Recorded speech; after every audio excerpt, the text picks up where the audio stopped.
ನಮಸ್ಕಾರ, ನಾನು ಸೌದತ್ತಿಂತ್ರ ಬಂದಿದ್ದೀನಿ ಇಲ್ಲಿ. ಸ್ಟಾರ್ಟಿಂಗ್ ನಾನು ಒಂದು ಮೊಬೈಲ್ ಒಳಗೆ ಇದ್ರದ್ದು ಫೋಟೋ ನೋಡಿದಾಗ ಇದನ್ನ ದಕ್ಷಿಣ ಕಾಶಿ ಅಂತ ಹೇಳಿ ಕರಿತಾ ಇದ್ರು. ನಾನು ಇಲ್ಲಿ ದಕ್ಷಿಣ ಕಾಶಿ ಅಂತ ಕರೀತಾರೆ, ಇದ್ರ ವಿಶೇಷತೆ ಏನಿರ್ಬೋದು ಅಂತ ಇಲ್ಲಿ ಬಂದು ನೋಡಿದಾಗ ಇದೇನಾಗೈತಪ್ಪ ಅಂತಂದ್ರೆ ಕಾಶಿ ತರಾನ ಈ ಉತ್ತರ ಕರ್ನಾಟಕದೊಳಗೆ ಏನಾಗೈತಪ್ಪ ಅಂತಂದ್ರೆ ಬಹಳ ಒಂದು ಫೇಮಸ್ ಅನ್ನ ಪಡೆದೈತೆ ಅಂತ ಹೇಳ್ಬೋದು.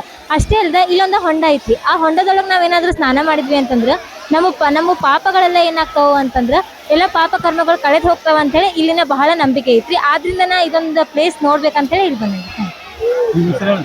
ನನ್ನ ಹೆಸರು ಲಕ್ಷ್ಮೀ ಮಹಾದೇವ. ಅನಂತಸಾಗರದಿಂದ ಬಂದಿದ್ದೇವೆ. ಇಲ್ಲಿ ದಕ್ಷಿಣ ಕಾಶಿ ಎಂದು ಪ್ರಸಿದ್ಧವಾಗಿದೆ ಮಹಾಕೂಟೇಶ್ವರ ದೇವಸ್ಥಾನ.